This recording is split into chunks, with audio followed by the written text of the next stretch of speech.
وزیر دفاع راجناتھ سنگھ کا جموں کشمیر کا دورہ، سانبا کے سرحدی علاقوں کا لیا جائزہ، دریائے دیوک پر پل کا کیا افتتاح، سرحد پر سیکیورٹی کے پیش نظر پل کی ہے بڑی اہمیت، بی آر او کی جانب سے تیار کیا گیا ہے پل۔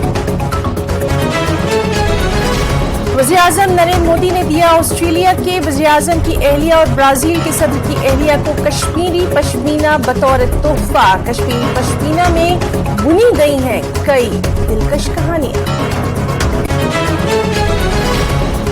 پاکستان کے اندرونی حالات ہیں خراب، لیکن پھر بھی نہیں آ رہا ہے اپنی حرکتوں سے باز۔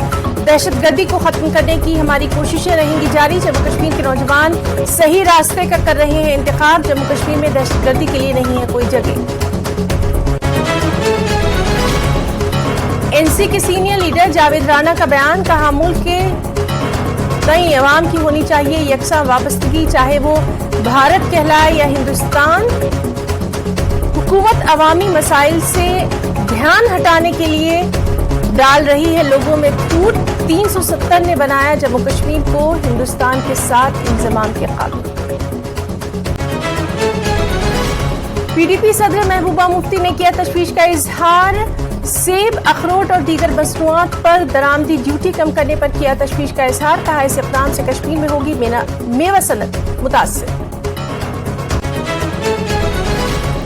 جموں کشمیر وقف بورڈ کی چیئرپرسن ڈاکٹر درخشان رابی کا بیان، کہا کم کرائے پر نہیں دی جا سکتی وقف جائیدادیں، عوام کو مارکیٹ ریٹ کے مطابق کرنی ہوں گی ادائیگی۔ رابی نے کیا مائسما سری نگر میں اوقاف مارکیٹ کا بھی دورہ۔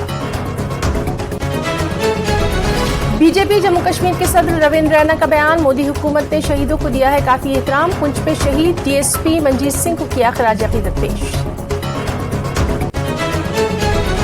بین الاقوامی گجر اور بکروال مہاسبھا کی کانفرنس، جموں چیپٹر کی سبھا کے نومنتخب صدر چودھری محمد اسلم کوہلی نے اٹھائی مانگ، کہا خانہ بدوشوں کو دیے جائیں ان کے بنیادی حقوق، کمیونٹی کے لیے اسکول اور اسپتال کی سہولیات کی جائیں فراہم۔ اور Jammu Kashmir teachers joint action committee حکومت پر برہم، پریس انکلیو سری نگر میں دی احتجاجی دھرنے کی کال، محکمہ تعلیم سے مسائل پر فوری غور و خوض اور اقدام کرنے کی اٹھائی مانگ، Jammu Kashmir teachers joint action committee.